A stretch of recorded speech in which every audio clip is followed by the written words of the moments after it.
Et on y va pour une nouvelle capsule vidéo dans laquelle ensemble on va aller déboulonner 3 idées reçues bien véreuses sur le coaching.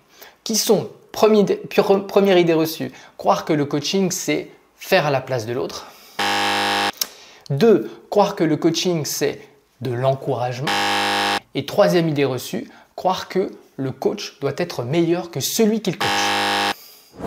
Et on y va, première idée reçue, croire que le coaching c'est faire à la place de l'autre.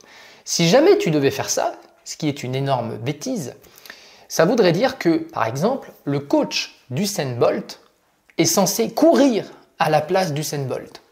Tu comprends que ça ne fonctionne pas. Pareil pour Nadal, si le coach de Nadal joue à la place de Nadal, tu comprends bien le problème.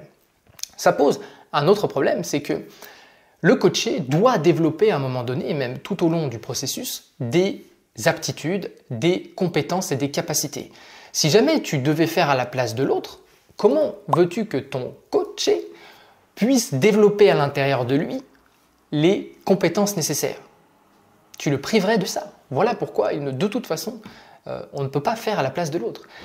Deuxième sous-idée, c'est une histoire de responsabilité.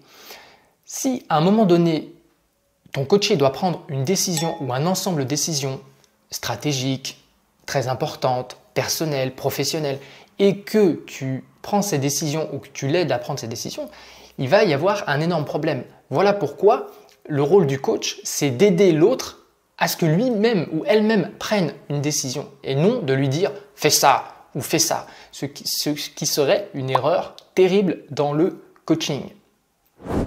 Deuxième idée reçue à aller déboulonner, croire que le coaching c'est de l'encouragement.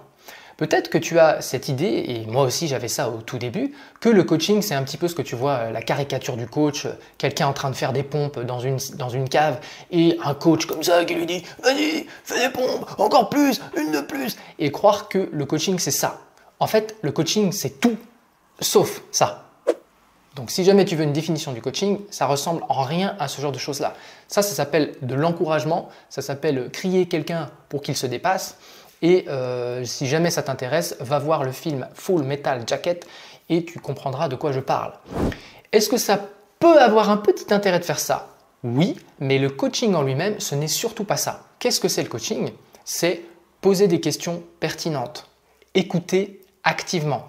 CF ma vidéo là-dessus, l'écoute active. C'est observer avec finesse, c'est comprendre ton client, c'est comprendre les limitations de ton client, comprendre les croyances de ton client, comprendre ses forces, comprendre ses faiblesses, etc., etc. Il faudrait une dizaine de vidéos pour détailler tout ça. Donc l'idée, c'est d'apprendre à poser des questions pertinentes et faire émerger de l'autre, de ton coaché, la substance et non lui crier dessus bêtement. Troisième idée reçue, croire que le coach doit être meilleur que celui qu'il coach. Là aussi, mon Dieu, c'est assez terrible parce que souvent les débutants, mais peut-être les gens intermédiaires ont aussi ce problème, c'est que tu crois qu'il faut que tu sois meilleur que la personne que tu coaches dans son domaine. Mais laisse-moi te raconter 2-3 histoires. Une fois, j'ai coaché un sportif de haut niveau, donc un footballeur professionnel. Je ne suis pas un footballeur et encore moins professionnel. Si jamais j'avais cette espèce de comparaison, il faut que je sois meilleur que, ça voudrait dire que je me serais lancé dans une carrière de footballeur à très haut niveau, que j'aurais poussé jusqu'à atteindre un niveau suffisant pour pouvoir me dire « je sais de quoi il parle ». Et ça, c'est juste pour un seul client. Tu vas avoir plein d'autres clients, donc admettons que maintenant tu coaches un dirigeant d'entreprise qui fait plusieurs millions d'euros de chiffre d'affaires et que toi, ce n'est pas encore le cas, qu'est-ce que tu vas faire? Tu vas monter ta boîte pour ensuite propulser le chiffre d'affaires, pour faire des millions et te dire « Ah, ça y est, je suis légitime pour pouvoir coacher cette personne car moi-même… » Ça n'a aucun sens. Il faudrait que tu aies 10 000 vies différentes et que tu sois à la fois un sportif de haut niveau, etc., etc. Donc, tu comprends le problème. Ici, l'idée, c'est simplement de comprendre que les compétences que tu as en tant que coach sont des compétences à part entière. Et ta capacité à faire performer quelqu'un, elle est là ta valeur ajoutée. Et non pas d'essayer de te comparer bêtement à celui que tu coaches. Souviens-toi que le coach d'Usain Bolt ne court pas plus vite qu'Usain Bolt. Par contre, il permet à Usain Bolt de lui faire dépasser ses propres capacités, ses propres performances. Le coach sert à faire performer Usain Bolt beaucoup plus que si Usain Bolt était tout seul, isolé. Voilà, j'espère que cette vidéo t'aura plu. Une fois de plus, dans la description bonus, tu peux avoir le podcast que tu peux télécharger. Comme ça, tu peux, dans les embouteillages ou que sais-je, écouter ce podcast sans perdre de temps. Deuxième bonus, tu peux télécharger la fiche de cette vidéo et ainsi que l'article de blog en cliquant sur le lien.